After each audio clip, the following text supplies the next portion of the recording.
Good morning. Morning. Good morning.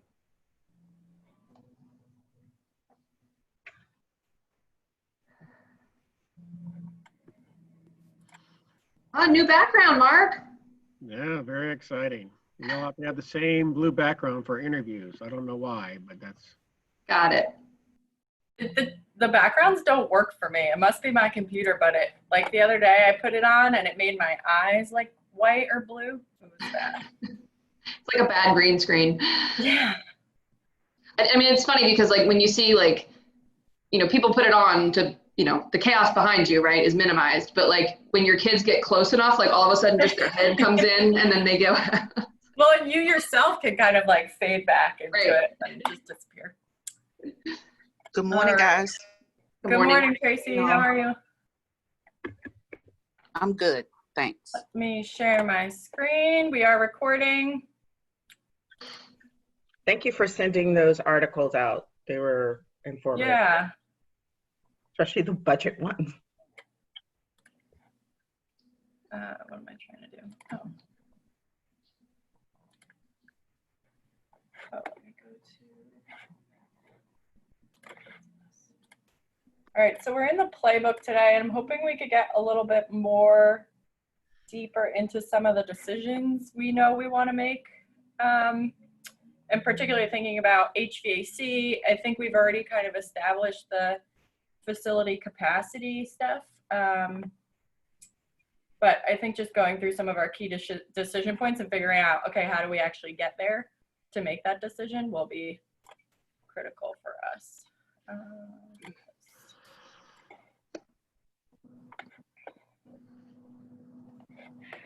Okay. And you guys have, did all the links work that I sent everybody? Mm-hmm. You should have them. Okay.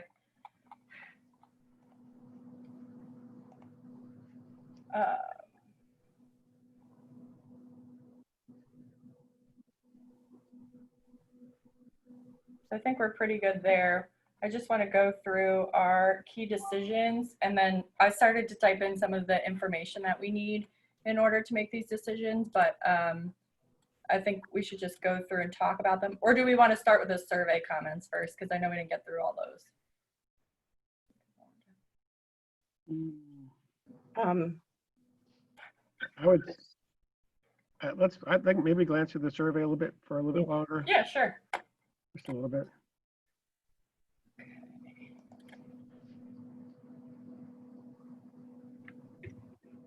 Did we miss anything? All right, you can see this, right? Mm-hmm.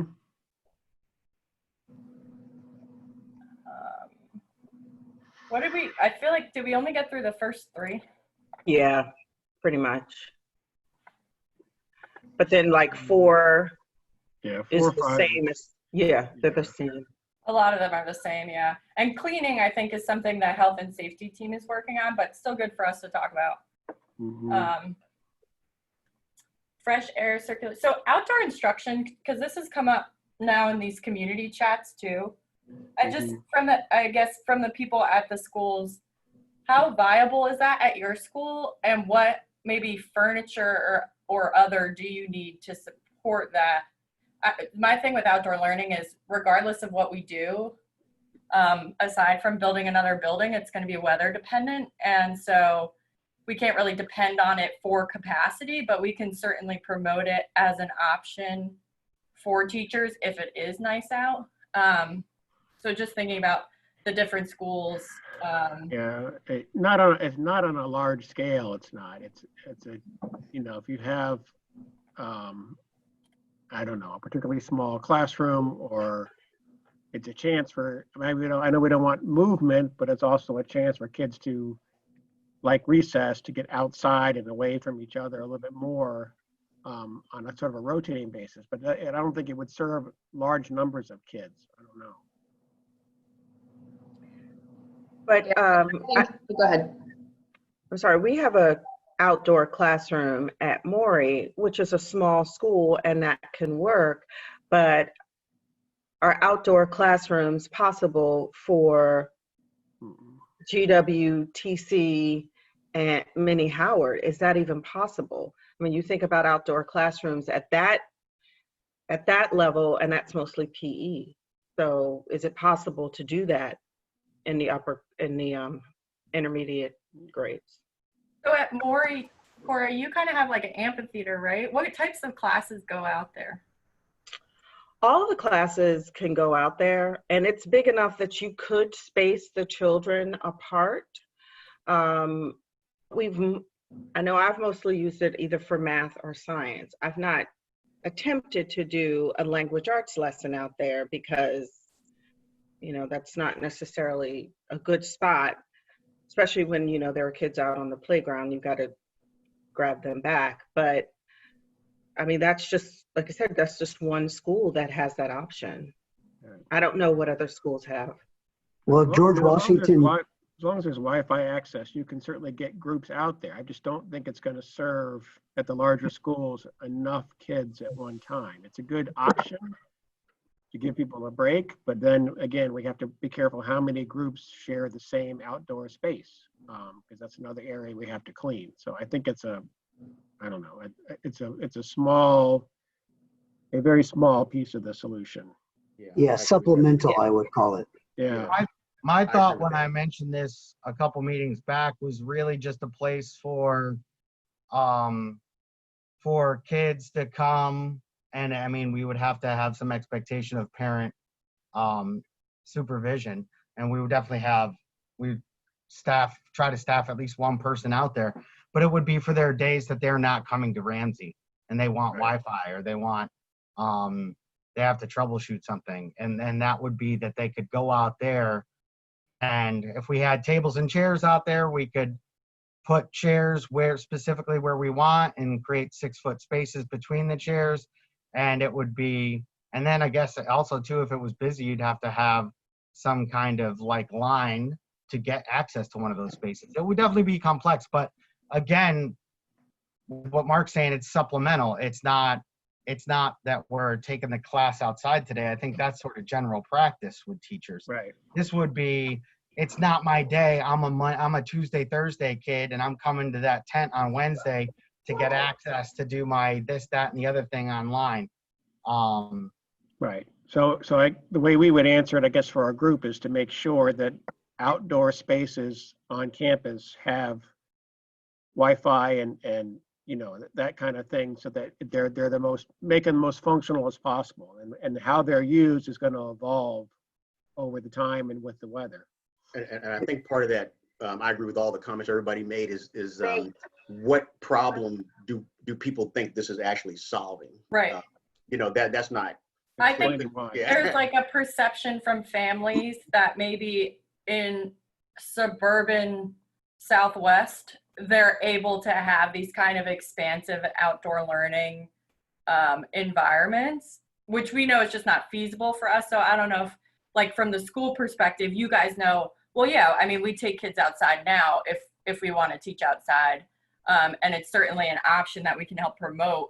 I like, Mike, your idea is something a little bit further, which is like, can we provide a tented area with Wi-Fi for families to use for their virtual learning or on their off days or whatever it is, not so much the school using to promote safety outside of in the facility or whatever. It's really for another learning space for families to use. Part of the Yeah, problem and with we our talked about- outdoor, Go ahead, John. part of the problem with a lot of our outdoor spaces too, George Washington, we just upgraded and beautified and made it more functional, cleaned up some water issues and added some furniture, but a lot of our spaces don't have any type of furniture.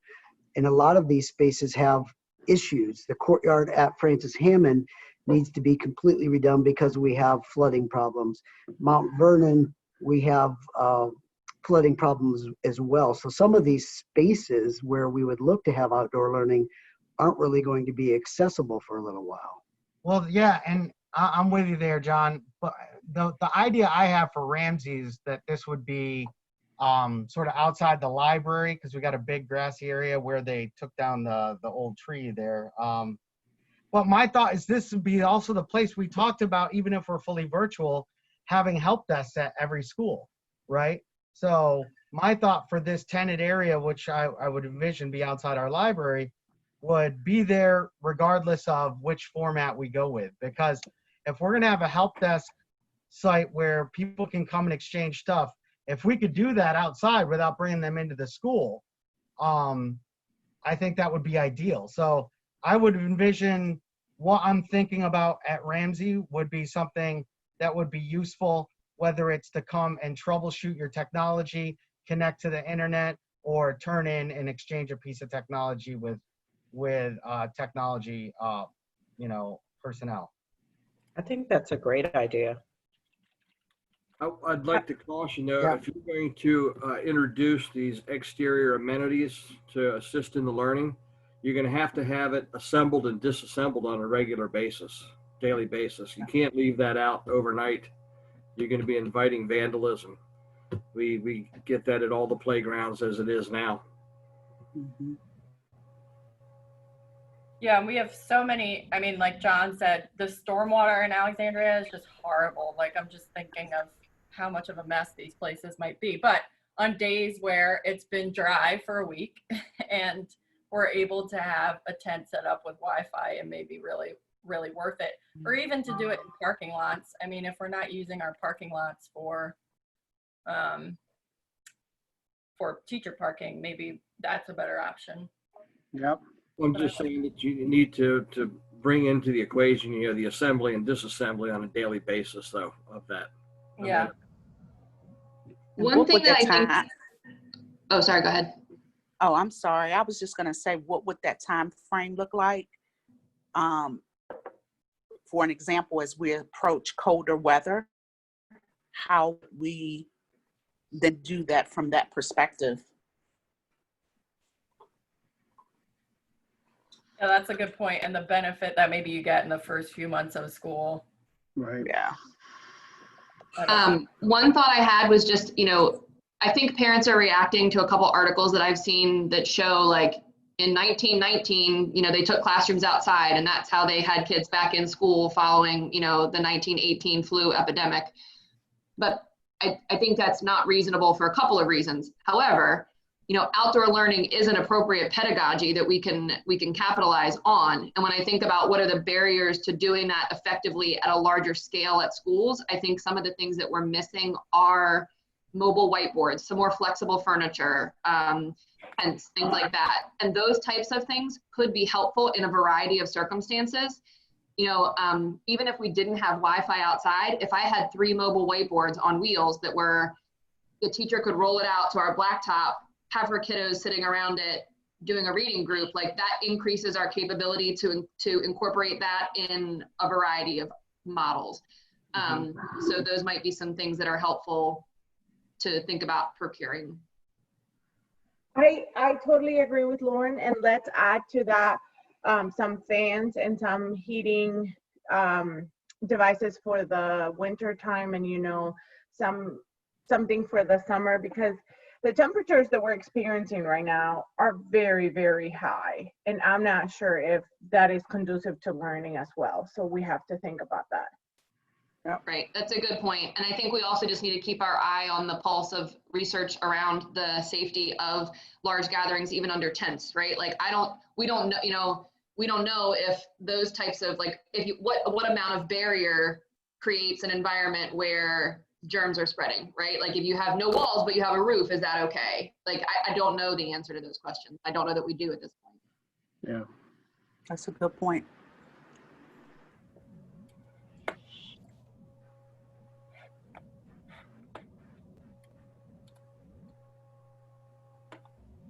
I'm gonna send a link to an article written. I mean, it's a month old, which is like a lifetime right now, but it's about outdoor classrooms in the age of COVID, the pros and cons. So, and this was on Education Week, the periodical. So this could help this discussion. Without regurgitating everything that's in the article, it's probably best for you to just look at it. But they make a lot of the points that you were making, and they've tried some of this in San Mateo County in California.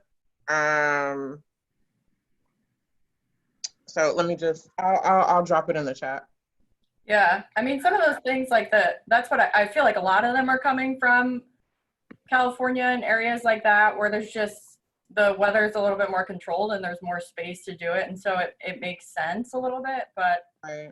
I do think, like to Lauren's point, we can provide flexible furniture that allows staff and the option to do that, or even to support it for families if we do all virtual learning on our sites. But it doesn't necessarily, it's not wasted money. It's not like we're buying things that only support outdoor learning that we're never going to use. Right. I mean, if I'm going to put kids in my cafeteria for learning, then I'm going to need some movable whiteboards. So that's not something that's only applicable in an outdoor environment, right? That takes my, a wide hallway and turns it into a potential classroom with a large whiteboard. Yeah. The other thought I had with regards to the use of outdoor space, I started my teaching career in Hawaii, and certainly very different environment, but we did have kids eat outside. And that could be something, we talked about a lot of concerns about kids eating in the classroom in terms of like removal of their masks and the spread of germs. And so if we thought about some of the physical things we would need to procure to make that happen, I'm thinking of, more of those like large trash bins versus like the cans, so that the custodial crew doesn't have to be moving kids through that process as quickly. I'm thinking of maybe some sort of like old school Girl Scout like sit-upons, like things, flexible things that could be used for sitting outside to eat on, but that could also be used for outdoor learning spaces. So I think flexibility and anything we spend money on needs to be able to be envisioned in use in multiple models. Yeah. And Agreed. super movable, we might have to look at outdoor storage or something like that, to just, because if it's not easy to use, then teachers and students aren't going to use it. Okay. Let's go through some more of these.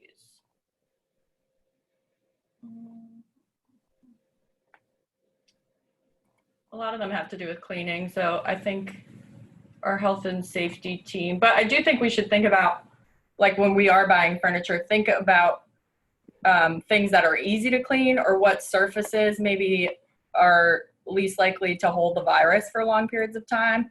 I'm not too familiar. John, do you know like which surfaces are best? I feel like there's so much different information out there. Yeah, there's so much different information, but basically anything synthetic is obviously going to be better. Yeah.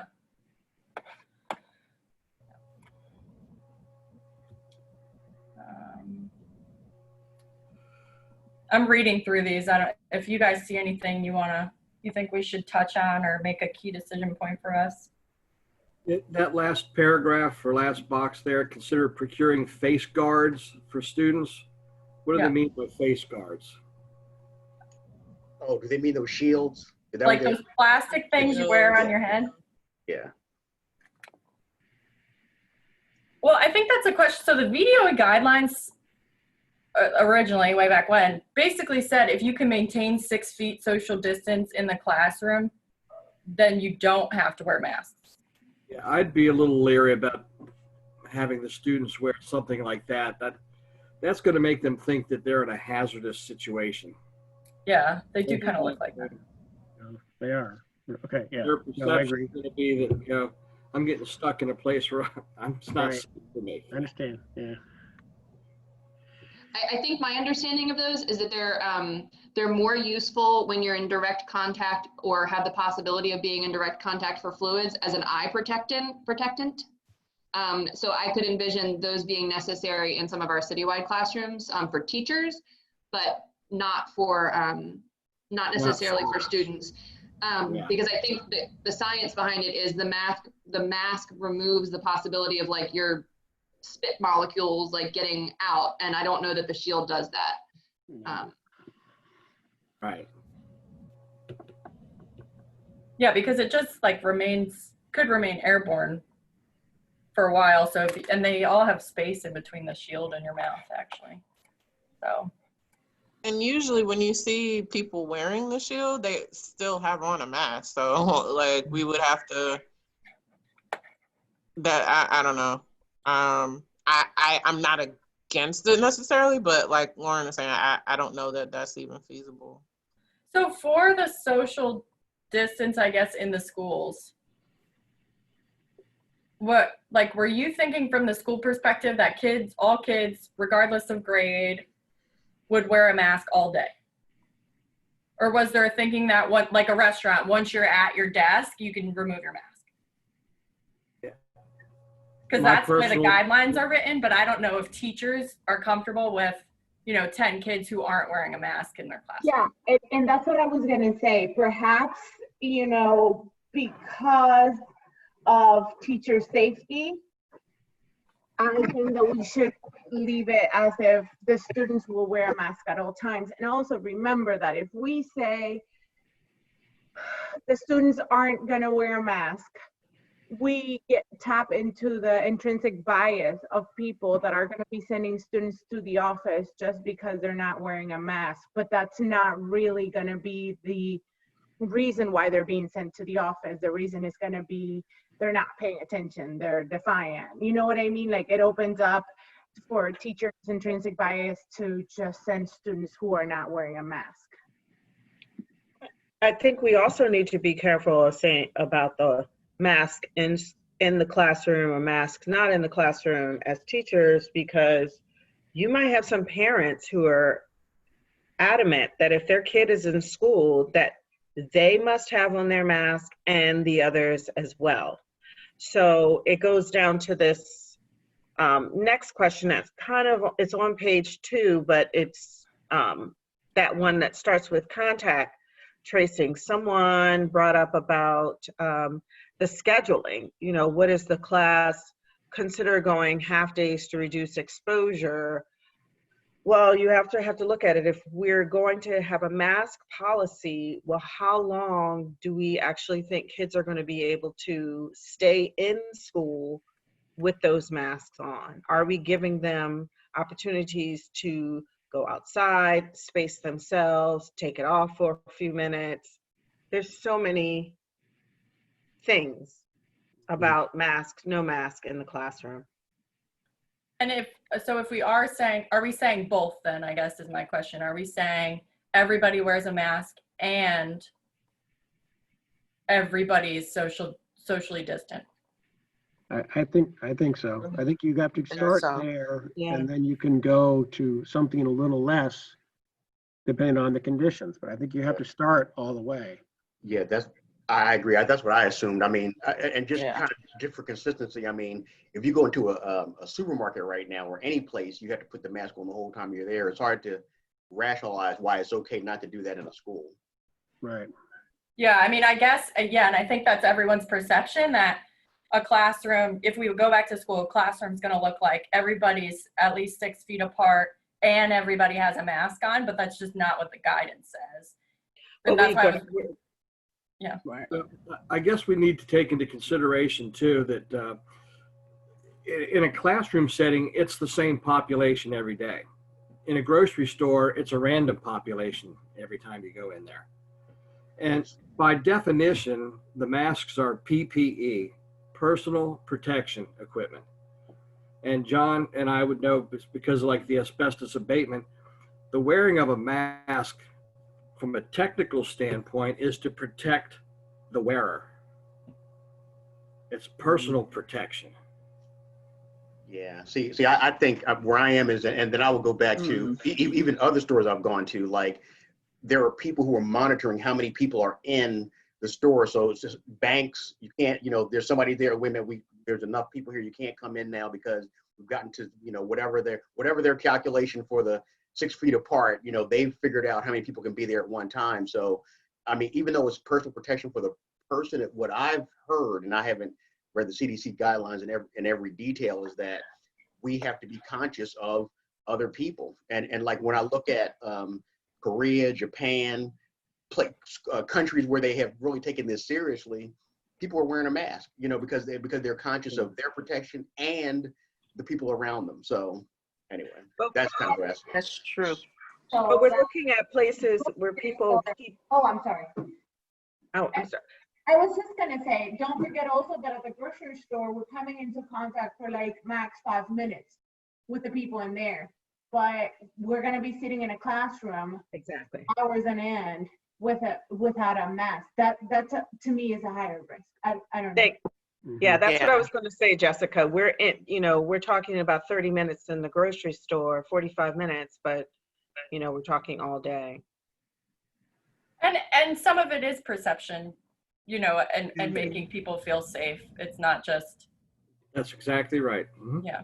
Right. So, yeah. And maybe the wearing of the mask can be kind of coordinated with maybe some periodic hygiene when the kids get up to go to the bathroom, wash their hands, whatever, and they maybe can take their mask off, take a break, get some fresh air, and then back in the classroom setting, put the mask back on.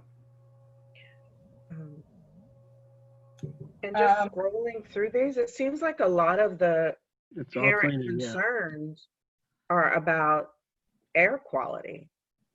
I mean, it's just so many about ventilation, Right. air, Well, we've ventilation, had air. such a challenge at some of our facilities like Right. GW, Mount Vernon.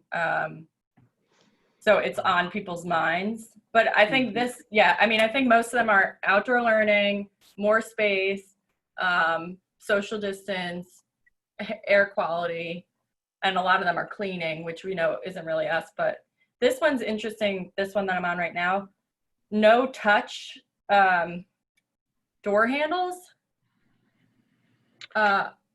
Which is kind of interesting. I don't know, John, or has There's a little anybody? foot, but what about those little foot things? IKEA was the first place I saw them, but I've seen them since. It's like it's an add-on to a door at the bottom. It's like a plate, and it makes a place for you to pull the door with your foot. It's a very simple addition. Is that what they're talking about? I think so. I think so. That's just a foot kick. Well- You're talking about a metal plate, right? No, it's something you actually, you kind of, you hit with your foot and the door opens automatically. Oh, it's like a lever. Is Okay. it like a Yeah. door, like a bathroom stall door? I've seen it on like interior doors, but I think the problem with that is the cost at doing that on every single door in every single building is so high. And I think we're coming to understand that the virus is less transmissible on surfaces. And so the better solution would be to offer more flexible hand washing or hand sanitizing stations. Or have the staff wipe it down before classes move around, et cetera. Because that could get very expensive. And that's true that the metal is one of the surfaces where the virus lives least on, or for the shortest amount of time. And, some of our doors are pretty heavy too. Well, and where it's appropriate, doors could be propped open, but that's a conversation with the fire marshal as well. To do a walkthrough with them to see where we can just keep doors open, which is not the normal way of doing things, but it, in some cases may be appropriate, so you don't have to touch the door at all. Well, yeah, and then that leads us to a bigger issue, in my opinion. What if something happens in our schools and then all of our doors are open? So then that exposes us. And because everybody knows that will be something that we'll be doing, then we're more vulnerable. I don't know. Most of the restrooms, they have a push plate to enter into the restroom and then a pull handle to exit. And the newer designs have the paper towel and waste receptacle at the door. And you probably have seen from your own experience, people will use their paper towels to grab the handle to open the door and then drop the paper towel in the trash receptacle that's right at the door. But Lauren, you're right, to go back and retrofit all those doors would be a huge expense.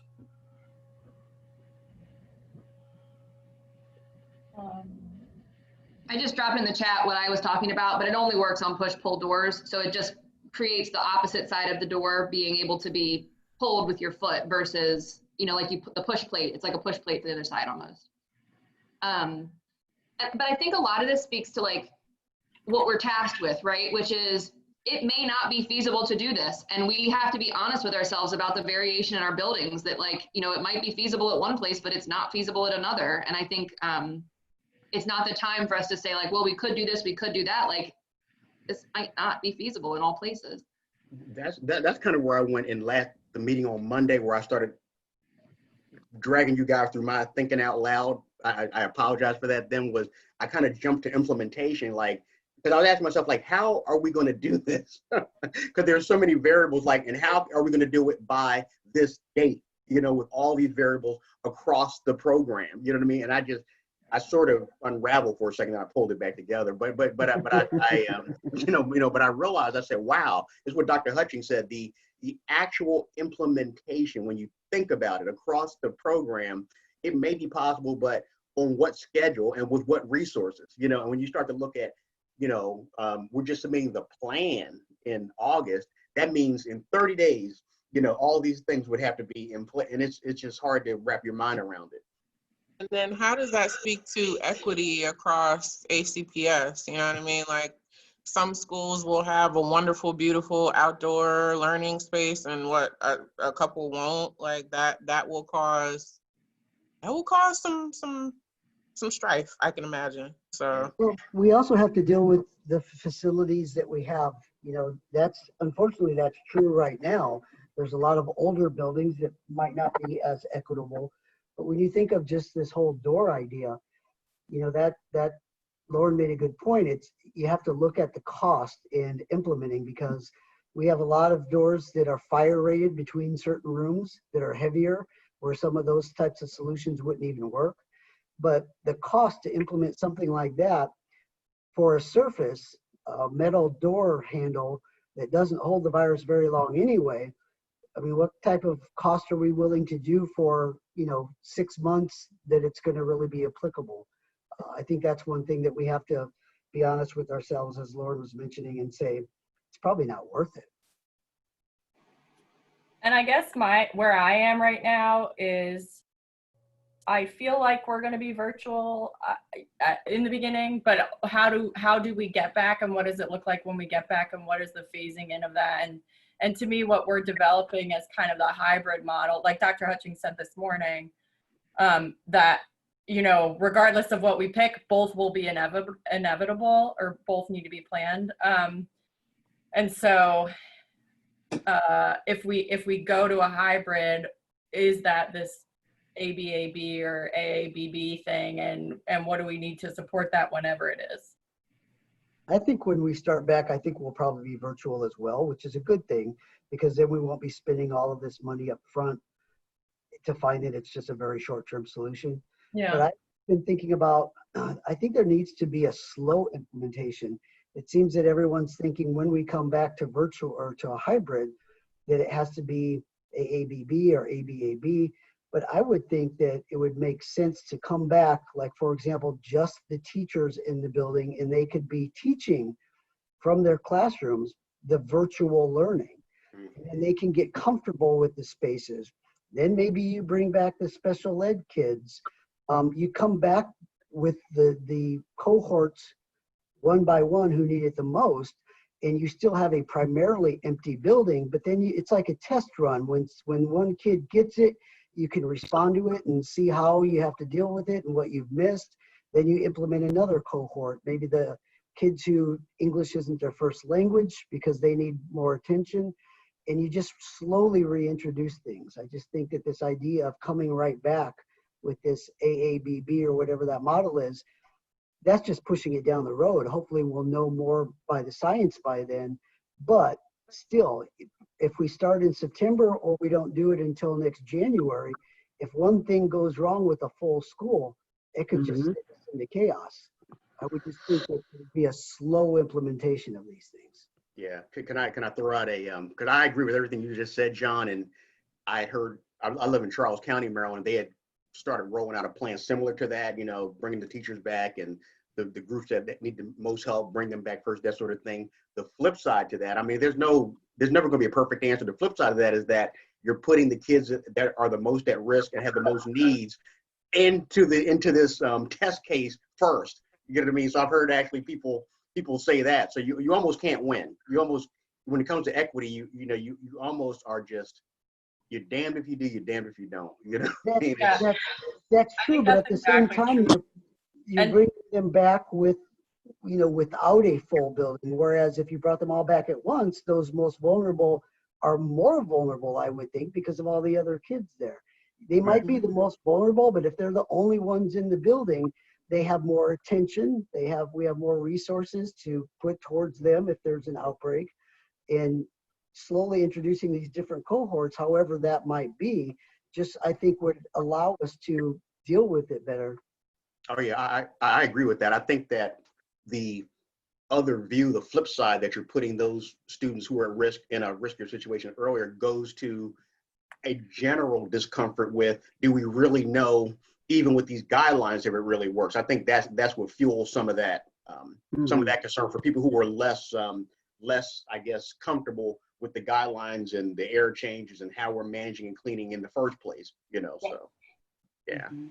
And I think Dr. Nickerson, Bethany Nickerson, who's in charge of the English Language Learner program, keeps bringing this up to say, you know, I know that we would consider our special ed and our EL populations high need, but the EL families don't necessarily feel comfortable sending their kids back to school. So basically, please don't make a plan that requires all of them to come back to school. So I'm going through the staff. I think a lot of them are similar. Erica, I wanted to say that that's very important that you mentioned that, because although most people are thinking that those are the families that want their kids out of school, those are actually the families who don't want their kids at school because they know the risk. Yeah. Yep. Right.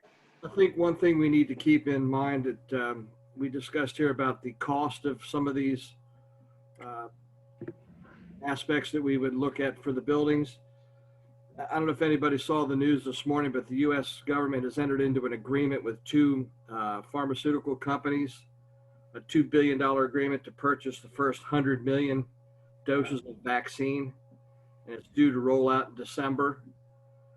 So I think we need to kind of keep in mind, while all of this is very well intended and appropriate to take these precautions, it would be kind of deflating to get all these things in place only to find out that maybe it's not necessary. So I think that should be in the back of our minds in the long term. Well, when you say not necessary, when you say not necessary, do you mean you expect for the school division to implement a policy that says everybody has to be vaccinated, and then it won't be, you know, these elements that we're discussing won't be required anymore? Is that what you mean? Well, that's a possibility that might exist. You know, some of these things that we're talking about will be time consuming. And, you know, by the time they would be in place for us to utilize them in the current situation, maybe that situation doesn't exist at that point in the future. I don't think, Paul, that some parents might not agree to have their kids vaccinated. Well, I agree. I totally agree with that vaccination, because it's almost like you're almost like a guinea pig, and there's no real evidence that it will work or what the side effects would be. I'm not sure about that one. Okay. Well, I just want to point out, Dr. Wilkins just mentioned something in the chat saying that is not a possibility. Please rule that out. And I'm not sure exactly which thing he was referring to. As far as the vaccinations?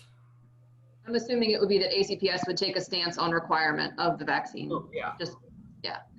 Yeah, I don't think that would be a policy decision there. Yeah, I think that speaks to why we have to come to action steps that are applicable across environments and across settings, right? Like, and I think something, John, that you said a few minutes ago makes me think that might be a line of thinking we should go down, which is bringing teachers back into the building to perform virtual instruction. So what are the things that we would need to do to make the buildings safe and make teachers feel comfortable with doing that? Because I do think that's going to be, if we do go to 100% virtual model, that's going to be something that teachers want. But doing, you know, setting up a framework for that to happen also puts us in good stead to then bring kids back in a hybrid model. And I think one of the things that I saw across stakeholder groups was this concern around the HVAC system. So we can't replace all of our HVAC systems in the entirety of the division, but what can we do to be very clear and communicate to families, to staff, to everybody, this is the system, these are how we're adhering to guidelines, and this is how we're moving forward with our current HVAC system. I think that's going to be very necessary. People need to have the information to make their own decisions. Right. So is there some evaluation on the facility side that we can do to look at what we're doing? Like Paul, I know you brought up about, you know, the exchange of outdoor air and how that's currently happening in our facilities, and what would maybe be some recommended changes to that to bring in more outdoor air, basically flush the system more regularly, in order to, and like what would be the utility cost, I guess, of that as some kind of change that we can make to hopefully get some buy-in on the quality, the indoor air quality. Yeah, we might want to go over into the operations side here too, but I know that the folks in charge of the building automation system, it can all be programmed remotely. But we don't have a BIS in all of our schools, right? I believe we do, don't we, John? I think Yeah, all we the schools are should. able to be read remotely. Yes. But, you know, some of the systems are older. Some of the air handling and rooftop units are kind of serving spaces larger than they're intended, et cetera. So it's not always easy just to say we can turn over the air quicker than we have been. I think that's something we need the maintenance side to explore and get us some more information on. That's what I say. We could do it as if it's possible, do it as a programming set point. You know, instead of 4 air changes per hour, maybe bump it up to 6 air changes per hour. And then I would suggest maybe doubling up on the filter replacement. If they do it once a month, do it every 2 weeks right now. Yeah, I think filter replacement more frequently is definitely something that we could undertake and implement easily. Right.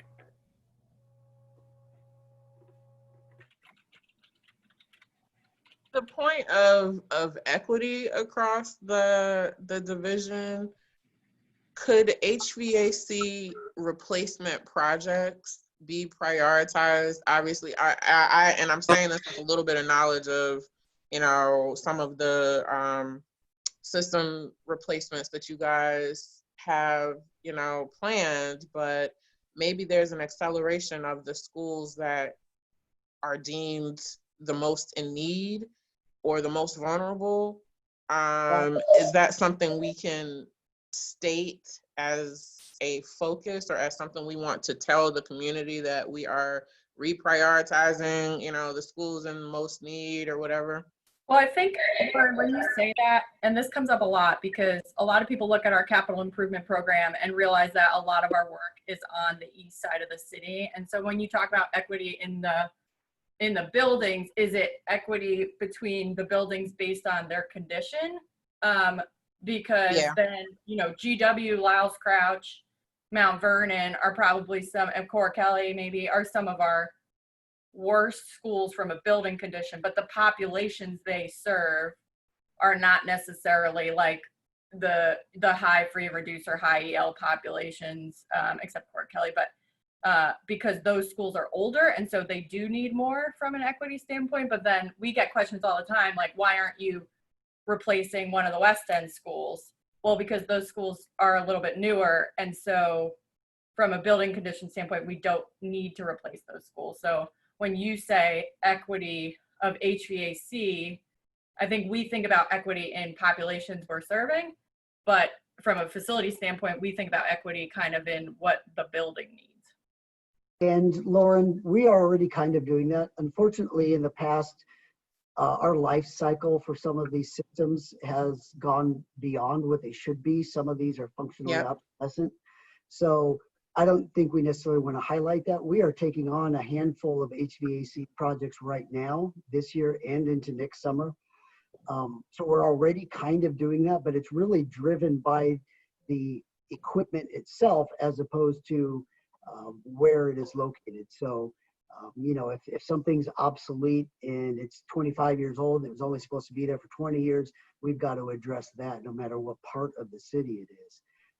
Well, I hear both of those comments, and my comment goes a little bit further than that. Is what do we do now that COVID is an issue? I know that's what you are doing, but how does that get, transformed because of the what we're experiencing with COVID and how we're having to plan? Does that mean that there is a shift in that, or an acceleration of some projects, or? There is not, because that's really not possible. Anything with COVID, what we can do is make adjustments, the filters, the air changeover, the things we've been talking about, but wholesale improvements to the system, first of all, is possible because of time. These HVAC projects take a better part of a year. So we have to plan them out, get estimates, prioritize them. Just the construction usually goes beyond one summer. So that is not something we would be able to really change the course that we're already on. By the time we were to try and implement something and pick up a school that's not already being dealt with, it's going to be a year from now anyway. So I don't think we need to focus on that. I think we just need to focus on the filters, the changeover, fixing existing problems, because COVID is in the air, and these systems can be retrofitted to deal with that with the filters, et cetera. It's not wholesale changes to the equipment.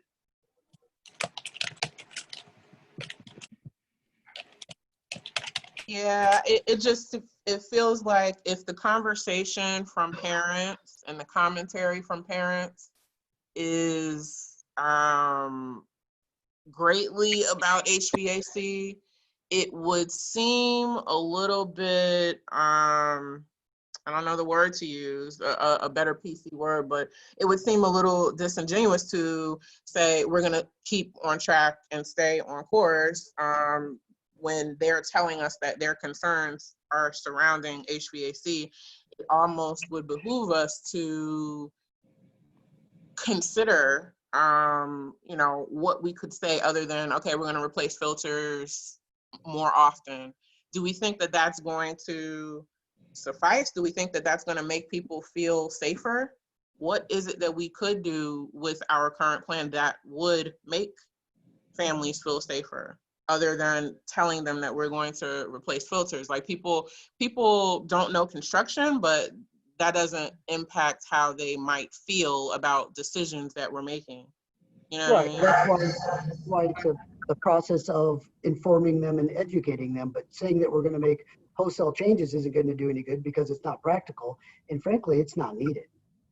We'd have a lot of issues with these systems, but we need to work on any issues that we've got for certain rooftop units at schools, et cetera. But part of it will be communicating to them and explaining what is done and explaining how HVAC systems work, et cetera. But I think that's more important than trying to give some information that's really not feasible. Right.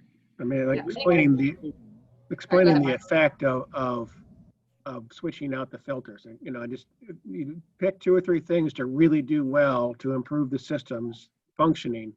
But with each one of those things you pick, you have to really clearly define why we're doing this.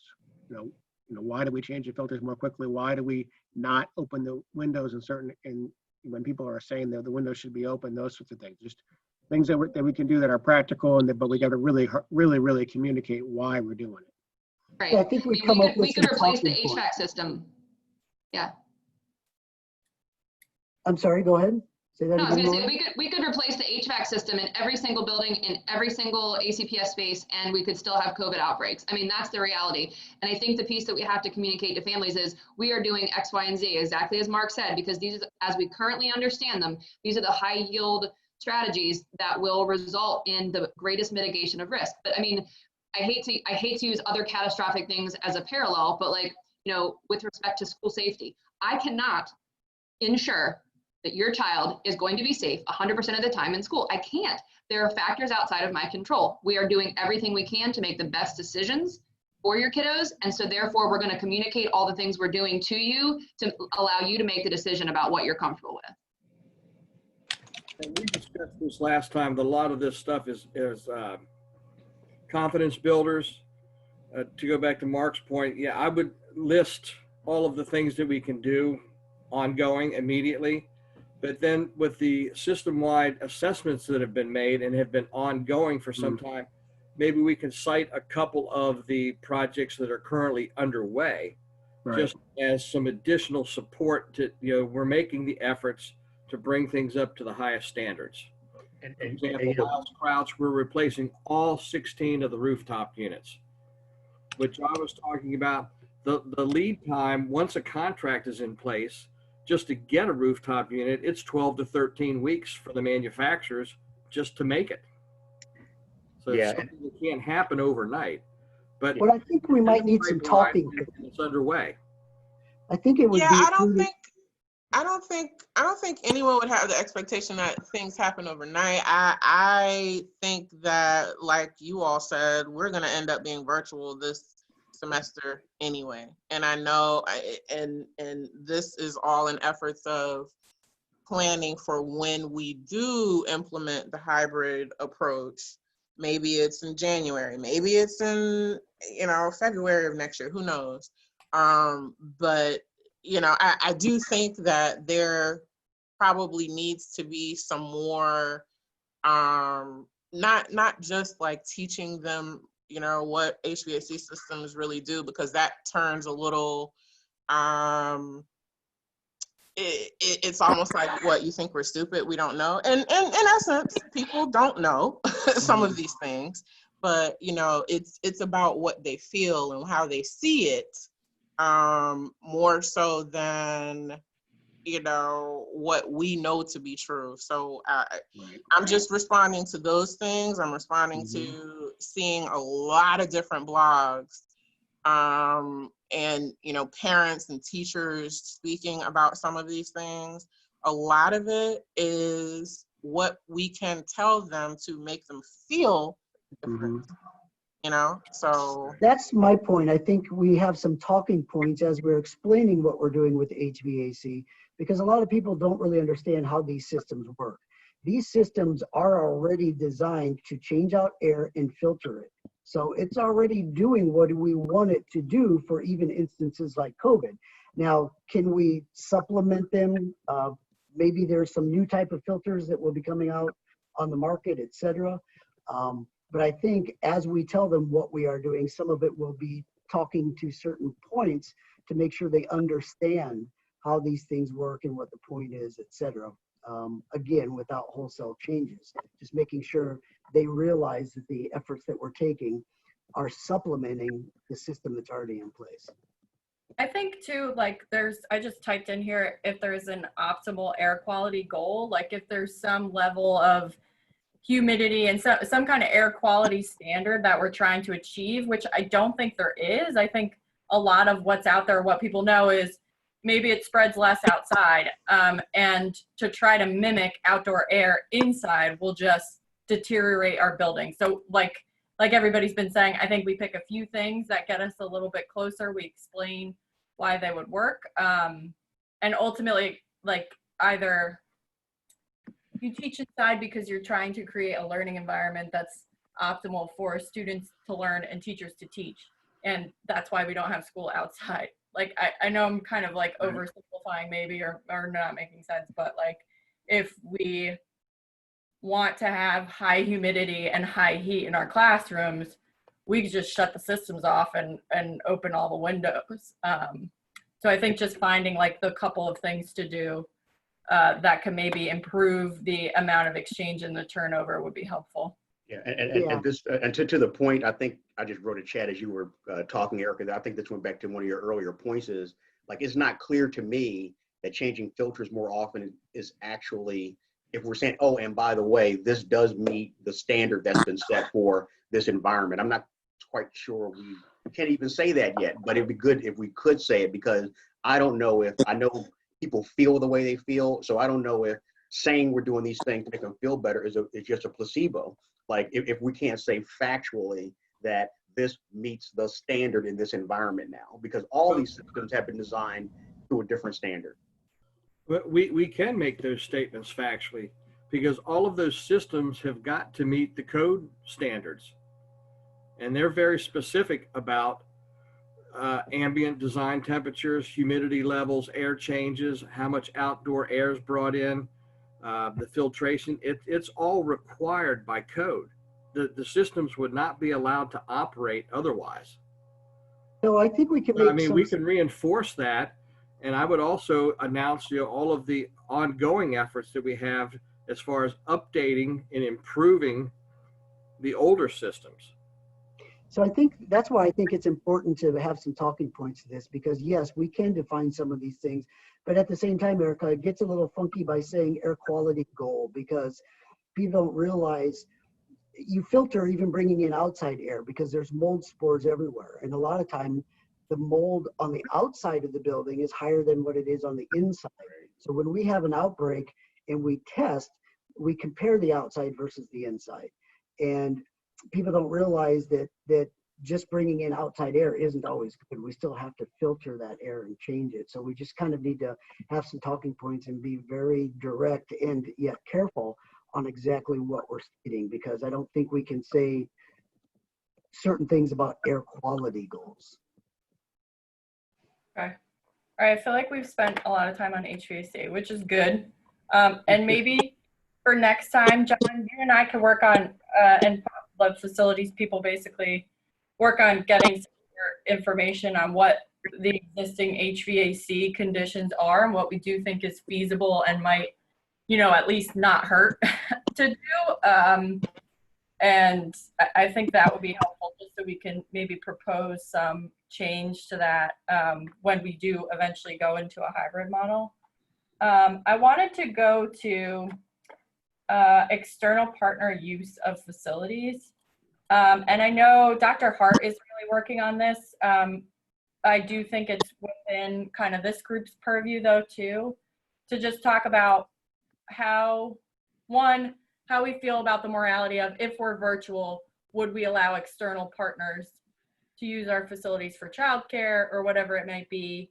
And if so, which spaces in our buildings we think we would be the most open to partners using, or for us using, if we set up some kind of childcare. And in thinking about transitions, so I'm just, just for the sake of what I may think is going to happen, if we start virtual, what spaces would we maybe offer for Campagna or Rec to use? And then, thinking about those spaces, if we did go to a model where maybe we brought teachers back to teach in the classroom in October or November, making sure that we're not occupying those spaces with existing childcare. So like our cafeterias, our auditoriums, our gyms are the places I'm thinking about. And how do we make sure they're set up to use, or do we not even think we should allow external partners to use them? Yeah, I think that depends on where we're distributing food from too. Because I've already thought about, if we're virtual and Ramsey is a food distribution site, I need to figure out how to move it anyway, because we can't effectively clean our front entrance and lobby because of food distribution right now. So I think some other questions have to be answered, Erica, but I would definitely say cafeteria and auditorium at Ramsey are close to the front door, have their own exits, that we could use. And that would not impact teachers teaching from the classrooms, whether that be virtually at the beginning and in person, virtually at the beginning, and they still want to be in our building. Right. So we're like at Mini Howard, we're using the media center, and if we have a lot of people, the auditorium right now for our cooling center, because you could enter right there on the Braddock Road steps and not impact the rest of the building. So I don't know, I think we should figure out ways to make our buildings accessible, because it's going to help us do with the virtual learning if we have some other options for daycare for really young kids and certain things like that. It's going to help us do our virtual instruction better. I Yeah, I agree with that. really feel like we need a brick and mortar option for parents to walk up to with issues. And that Yep. can't be in one location. You know, if we're gonna do virtual learning, people need to be able to come up here and get the tech help. They can't be calling help desk. I mean, they definitely need an option to get in-person support. Right. No, at the high school level, I'm envisioning some sort of like office hours for the staff, you know, in person, that people that are willing to come in and provide academic help or technology help, whatever is needed, but some sort of, you know, probably in the evenings, some sort of office hours.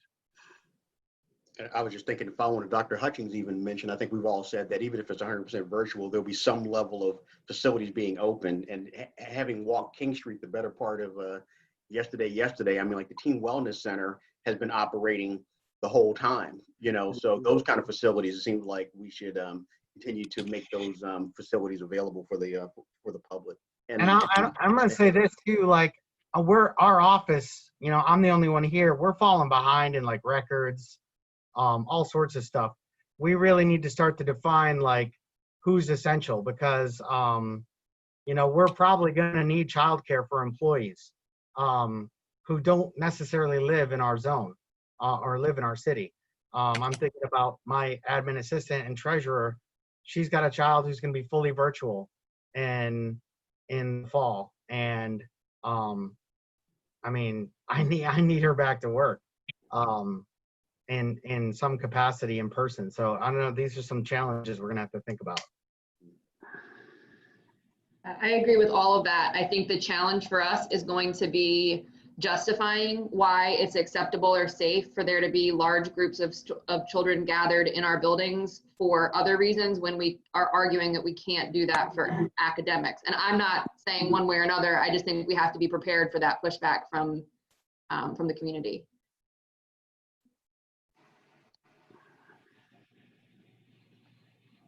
And as was discussed earlier about during a hybrid, if the teachers were to come back and use their classrooms just as the platform to teach virtually, we should probably provide them with daycare facilities at the school, like Mike was saying.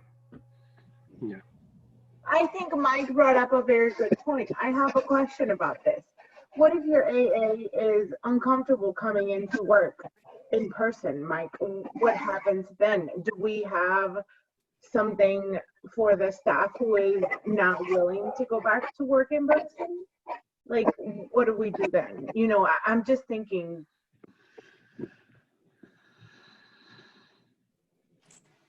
Well, I think that, no, go ahead.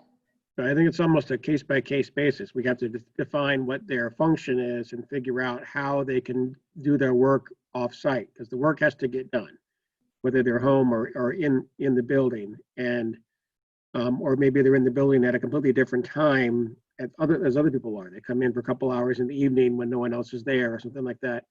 But it's going to be case by case, and how, you know, can they get it done off-site, or do they have to come in, and when do they come in? That's a good point. You know, I think most of everybody is kind of working remotely. That should apply across the board, I would think. You had a good vacation?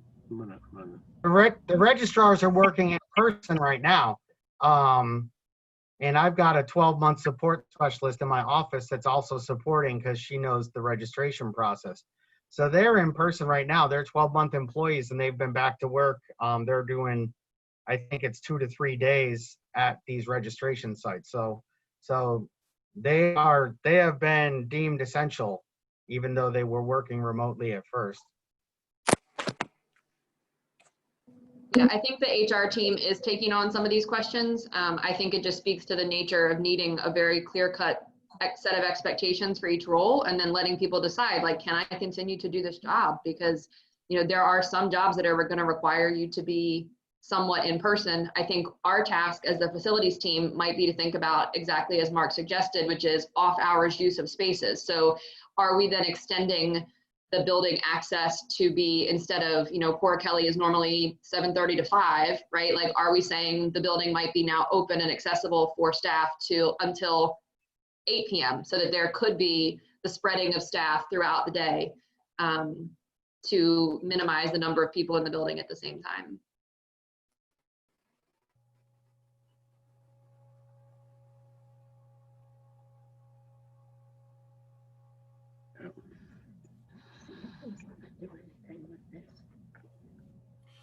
All right, we have about, One other thing, because a lot of the schools have the shared use space agreements, like with the rec center.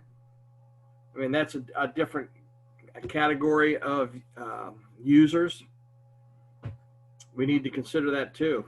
It's not just children, it's the general public at large. yeah.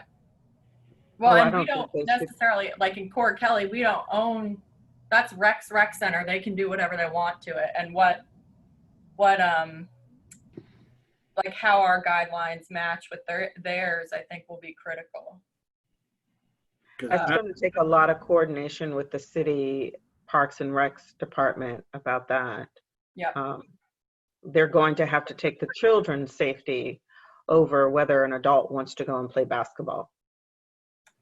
Exactly. Yes. So some of these decisions, I wanted to see if maybe we could kind of assign them to certain people and see if we could gather more information for next week. I guess just to get a little bit further in informing the decision process. So for example, I'm thinking like I would be willing to take on this one. So based on the survey data we got on parents who will drive, where do we think we're gonna have the greatest impact at our schools based on the different scheduling models that are being looked at, and where might we need to make transportation improvements? I don't know if there are others, like the HVAC seems like a pretty big one, and maybe we need more information on that. John, I don't know if you can. Erica, I'll volunteer for that. I'll reach out to the design professionals and the mechanical engineers and see if they can put together just a user-friendly, succinct statement of what the goal is for the indoor air quality environment in a building, and the things that we are doing to maintain those goals and the ongoing replacement projects that are underway. Okay, I think that would be great. There's something on that. Great. This I know Alicia's working on, and we have a meeting next week. So I could follow up with her on what the intent is for that. I feel like we kind of determined what we're doing for this first one, which is basically what this group is advocating for: 6 feet social distance at all points of the building and wearing masks. Right? Right. Yeah.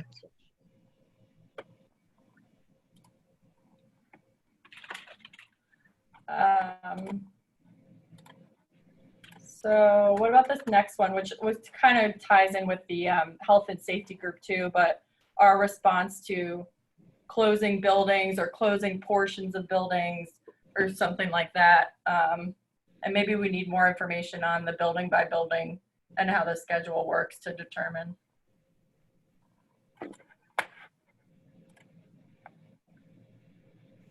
I think what would go hand in hand with that, let's say the outbreak expresses itself, a student comes up.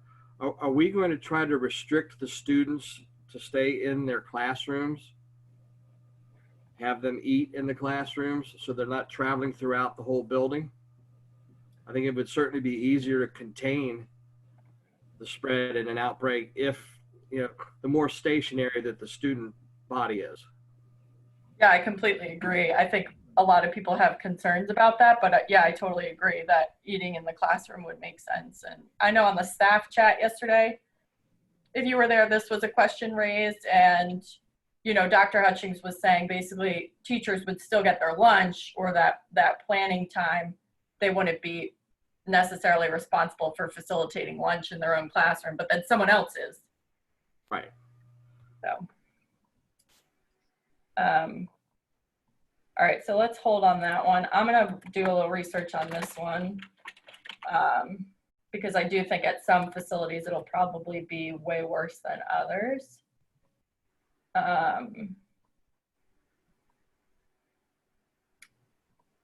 Inventory and needs for furniture. Well, this kind of goes with our flexible furniture and outdoor learning kind of things. Just going through this.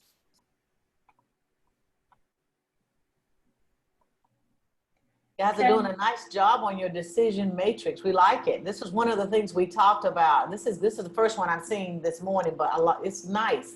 I mean, the fact that you've got your decision, is it an interdependent one, blah, blah, blah, and then who owns it and what else do you need? This is going to be so helpful for Monday, for the next level of work. I just want to say nice job. I mean, I know it's a lot of decisions, but we just like the fact that we have a decision-making process. Because last night, that was one of the gaps in another community that the board member kept asking, what was your decision-making process? Did you have a decision tree? How did you decide? And this is excellent. Thanks, Dr. Mazingo. Thanks for jumping in. I'm jumping out. Bye. I think some of these decisions too, like some of them will help guide or inform ultimately the model we choose, but I think some of them too will need to be decided after the model is chosen, kind of. So, you know, like the amount of traffic maybe would have some influence on the schedule, but probably like furniture wouldn't. That would just be something that we know we have to provide. So it would affect the number of students in a classroom at a given time. Furniture may be the number of students in the media center if the system chose hybrid, right? Right. That furniture relates to the number of people, you know, in those particular settings at a given time.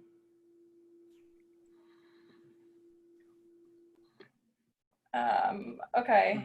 Hey, Erica, I'll look into the one on the cleaning protocols and stuff. I can work with Ruth and SSC and those folks and see what I can come up with there. Yeah, especially from the secondary level. One of the concerns in the scheduling subgroup last week, I know the middle school level, Jesse kind of proposed a plan where students stay in the same classroom all day. I am worried about at the high school level, if students aren't staying in the classroom all day, what's the cleaning procedure in between, like in that transition time? Staying in one classroom all day or? I think the plan that was proposed at the high school level was not the children staying in one classroom all day. Right. Yeah, that doesn't work. Okay. Yeah, Okay. so that'll be interesting to see too. Would someone like Lauren or Jessica, thinking about some of the outdoor or things facilities can do from a purchasing furniture or other upgrades we can make to outdoor to promote outdoor learning? Can maybe someone from the school side look into that? I can take that on. What I was thinking might be helpful is not necessarily an actual count, but like a matrix of things that schools might need, and then each individual school could plug in how many they currently have of that eventually. Is that what you're thinking? Like how many rolling whiteboards do you have? How many? Yeah. Like that. I think that would be great. Yeah. And then thinking too about what do you need to support one outdoor learning classroom? Okay. Yeah, and I can help if you want me. Sorry, go ahead. I can help if you want me to. That'd be great. And I think the other piece that kind of dovetails with is the current inventory and needs of furniture at each site that's further up, because I think we can bring those two together. Yeah, and in thinking about social distancing too, especially at the elementary grade, because you have so many of the tables that will really be cumbersome and not easy to set up classrooms in social distance. Thinking about how many desks you need, that'll be really helpful. And on the outdoor piece, maybe this is more instructional, but maybe working with the person that's in charge of our gardens and outdoor learning activities. May not have to be an outdoor classroom, right? We saw kids in Finland that were outside, mathematics. They were measuring trees and leaves, all kinds of things, and they went back and had a discussion about it. So just being real creative about how the outdoor experience can foster writing activities, measurement activities. But we do have the garden person that can also assist. That's with videos and lessons for kids too. That's later. I just want you to be aware of that. Lauren and Jessica, I could help with that as well. Oh, and Erica, let them know. Cora. Yeah, that'll be great, Cora, because you have one that you use too, so you know what's really needed. Good. From outside. I think too, so Mike Rathauska, I put you in charge of this one since this is really your baby, about having what's required from facilities to support this kind of standing, whatever it is, technology and other support for families, regardless of a virtual model. Yeah, like just like an outdoor interaction. Yeah, like a help desk or something. Right.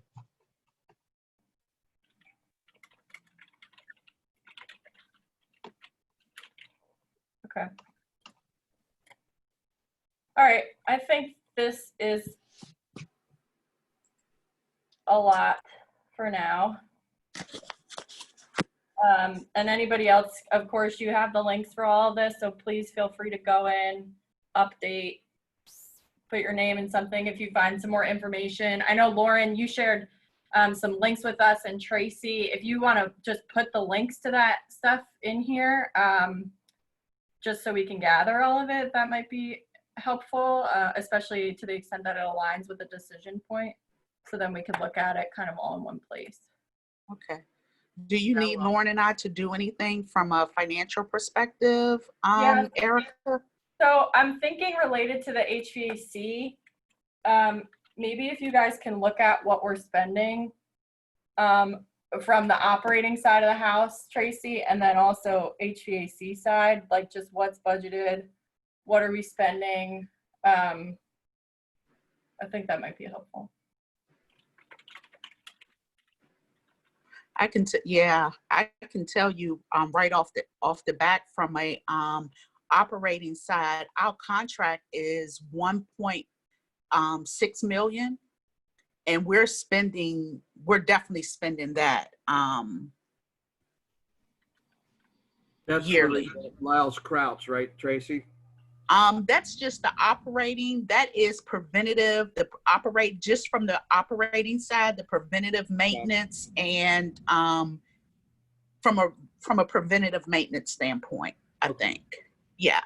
It just happens that Lyles Krauts is 1.6 million to change out all the rooftop units also, and that's underway. Yeah.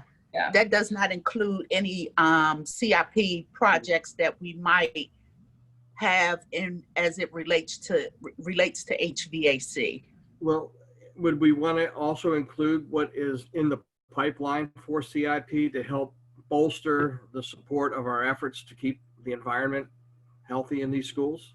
Yeah, I think so.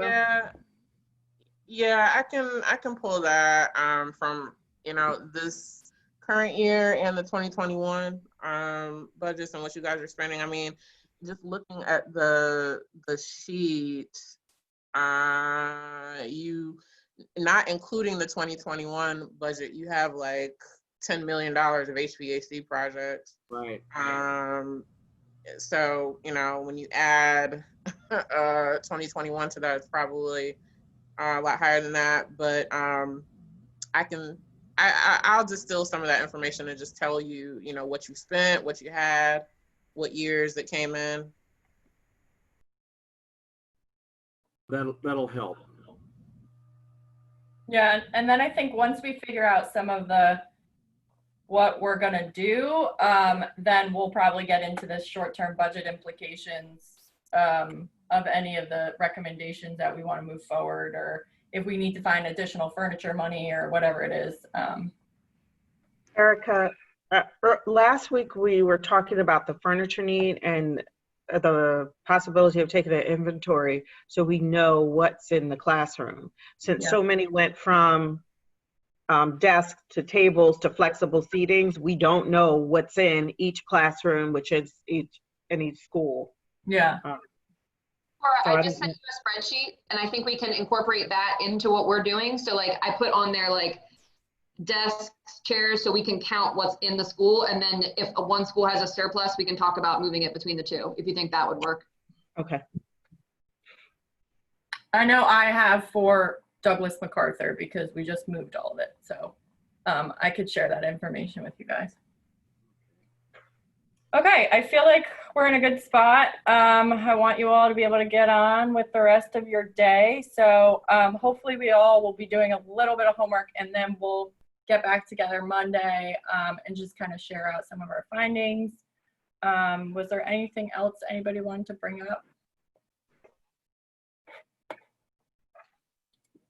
Sarah, who of all the team leaders, who would reach out to their counterparts over at the city to discuss the shared use amendment? So Alicia has been having those meetings. I know on Tuesday, there's going to be more of a capacity discussion, which is why I wanted to talk to you all about what spaces we're talking about maybe letting them use. And so I'll be in that discussion on Tuesday just to talk about spaces that we have available. And then we can bring that back to the group. But I think Alicia is pretty much managing those conversations with Kurt in partnerships.